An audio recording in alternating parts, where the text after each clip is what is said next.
নমস্কার, সৌভিক দাস বলছি। আশা করি সবাই ভালো আছে। কালকে 12 তারিখ, 12ই জুন ভারতের ইতিহাসে একটা ব্ল্যাক ডে ছিল, যেখানে আমরা দেখেছি যে একটা ফ্লাইট কীরকমভাবে অ্যাক্সিডেন্ট করলো এবং যেখানে 250-রও বেশি মানুষ মারা গেছে। এই 250 মানুষের প্রত্যেকের একটা নিজের নিজের স্বপ্ন ছিল। বিভিন্ন মানুষ তাদের উপর নির্ভর করতেন। এক নিমেষে সব কিছু পাল্টে গেল। তার মধ্যে একটা ঘটনা ভীষণভাবে নাড়া দিয়ে গেল আমাকে, যেটা হচ্ছে একজন পিতা তার মেয়েকে তার জীবনের সর্বস্ব দিয়ে মানুষ করেছিলেন এবং সেই মেয়েটি লন্ডনে যাচ্ছিল জয়েন করতে, এবং যদি সে জয়েন করতো এবং ভালোভাবে কাজ করতো তাহলে তার ফ্যামিলির আর কোনো চিন্তা থাকতো না। তার ফ্যামিলি তাদের লাইফস্টাইল পাল্টাতে পারত।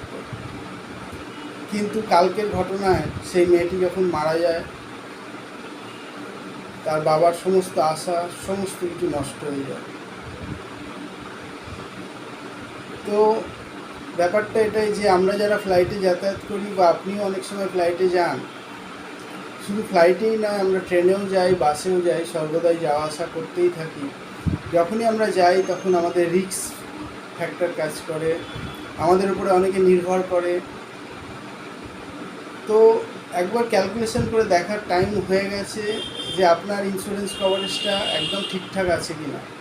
কারণ আমরা অনেক সময় পাই যে কোনো পলিসি করা হয়েছিল, সেটা অনেক দিন আগে সেটা ম্যাচিউর করে গেছে। একবার প্রত্যেক বছর রিভিউ করা দরকার যে আপনার লাইফ ইন্স্যুরেন্সটা ঠিক আছে কি না, আর একটু বাড়ানো দরকার কি না।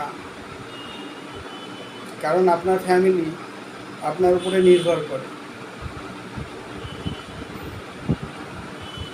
বিশদ জানতে ফোন করবেন 9830688175 নাম্বারে।